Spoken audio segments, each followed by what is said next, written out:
Dawngate opens. Hey everybody, Sean McGinnis here at PAX East alongside Hunter Howe, who is the creative director of Dawngate, the game we're about to check out right now. Hunter, how you doing? I'm doing great. Really excited to be at PAX. Yeah, it's a lot of fun. So, Dawngate, it is a new entry into the MOBA genre. Obviously, a very competitive space. There are some heavy hitters in the world of MOBAs. What are you guys trying to do to set yourself apart? We've got a lot of differences, a lot of things that we're trying to do in gameplay. You know, while a lot of MOBAs might look similar because of the isometric camera, you know, we really wanted to do a lot of different things gameplay-wise. So not the least of which is really, you're going to see right here a 2-lane map with 4 economy nodes on the map. So the gameplay really revolves around these objectives. Similar to some of the other MOBAs, we have a defensive structure that you need to destroy to win the game. Ours is like a big MMO-style raid boss who like shoots down all of these AoEs, and is really sort of a PvE element that's meant to create awesome team fight at the end of the game. But the 2 lanes with 5 players create a lot of interesting, flexible options for players to build comps around. So we have something called the role system.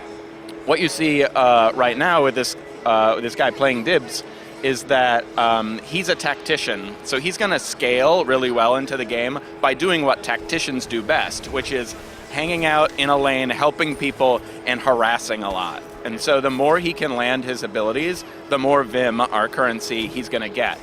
His friend there is a gladiator who's focusing on last hitting. You can do a number of different things, like you can run a 2 tactician lane, you can run a tri-lane. The role system allows everybody to scale and build comps to be able to create diverse strategies where you get things like double jungle tri-lanes, and this is sort of a more traditional thing that you'll see in our game that people can break in a lot of ways. Oh, we actually have like a tri-lane with a roaming ganker right now. That's somebody using the predator role. So it's really flexible in terms of how you want to play the game. Let's talk about your map layout here.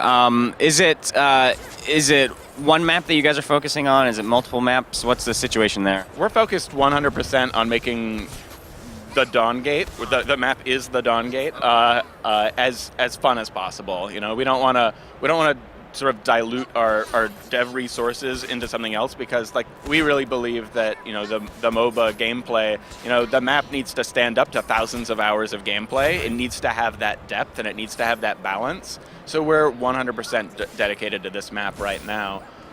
So let's talk about the layout then. Obviously, it's a little bit different from your kind of standard just square shape. You guys, you know, there are those bases in either corner, but the layout's a bit different from what people, you know, a Dota or a League expert would kind of expect. Yeah, people who jump in from those games, like we have a lot of great beta players that have come from those games, and they'll feed a bunch at first because they'll expect the map to be similar.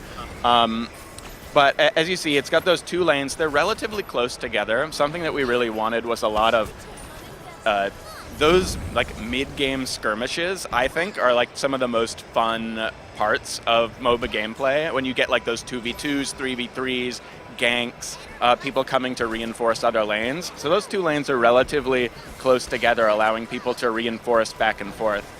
Oh, this is an incredible tower dive happening right now. Also, you know, those 4 objectives.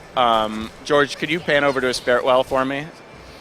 So these are our economy nodes that are in the map, and so 2 teams start with 2 of those, and they can be captured by the enemy team, and they can be cleared out of their workers, which the team uses to generate passive ticking income.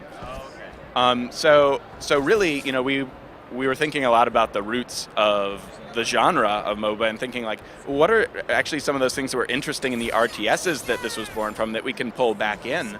And we really thought the idea of like bases and ticking economy and somebody coming in and like using AoEs and clearing out a bunch of workers, that's like a really exciting spectator moment. And you know, the genre is so about those spectator moments where people can watch, and you know, the success of esports is really testament to that. So we sort of wanted that emotional sort of high for the viewer.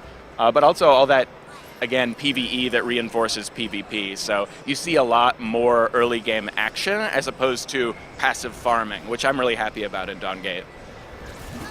So you see we're getting right into the sort of Guardian fight towards the end of the match, if things continue to go well for these guys. So the Guardian is in the center, and he's got these cores around him. And the cores are destructible structures that you have to destroy all of them to make the Guardian vulnerable to damage at all, and they all each individually give the Guardian a really impactful ability. So you can take down one core, and that'll be like, oh good, we got rid of his ability to make that giant line of fire.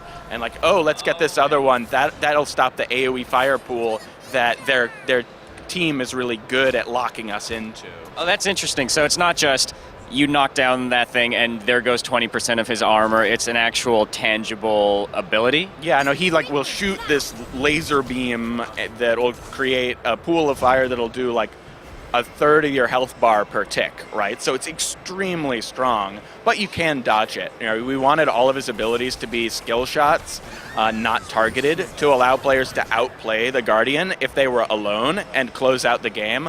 But if the enemy team is there, playing with those abilities really successfully, like armor, like shield bashing somebody into a fire line and then they're trapped and they're separated from their team, that would create a lot of really interesting plays. So it's much more fun than destroying a structure. There's like there is that sort of like boss encounter feel to it.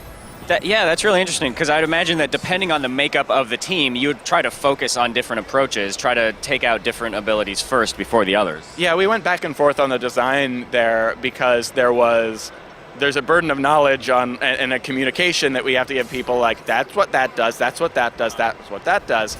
But we could have just said, oh, it just gets rid of an ability every time, and this one's always the last one to go. But we wanted that extra, team comp specific like play around it, because it's more strategic depth, and to my point before, it doesn't add that much complication to it. It's still relatively clear. There's a fireball over one of those cores. Get that one and I'll stop doing fireballs. Pretty straightforward. I guess we talked a little bit about the metagame stuff, but why don't we go ahead and circle back and talk about that a little bit more? I mean, how you talked about you wanted to keep it flexible. What do you mean by that? I mean that I want you to be able to to strategize around a variety of comps.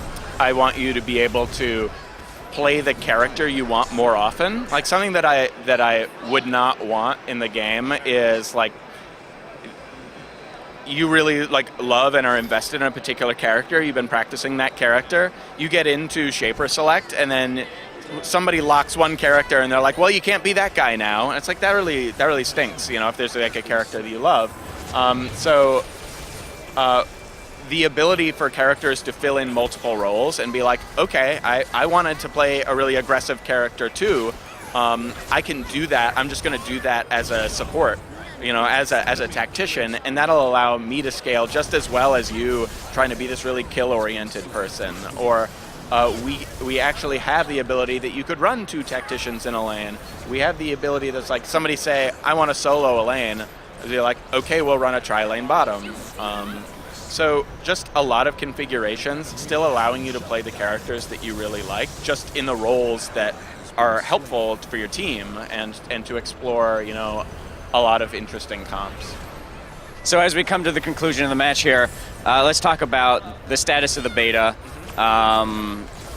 When are you guys planning to, fully release the game? When is that going to happen? Do you have any sort of timeline in mind right now? We've not set a timetable for the later stages of our beta, just because we're going to spend the time to fix those things I told you about. Like, we really want to deliver on the promises that we're setting up. Those things that I just said in the interview, like, I want them to be absolutely 100% true. I want a really flexible meta. So we're just continuing to iterate in beta. So we're in community beta right now, which does mean that you don't need a key to get in. You just go to Dawngate.com and grab it. We want to just keep making the game better before it's out there for launch. Cool. Well, thanks a lot for your time. No problem. Thank you.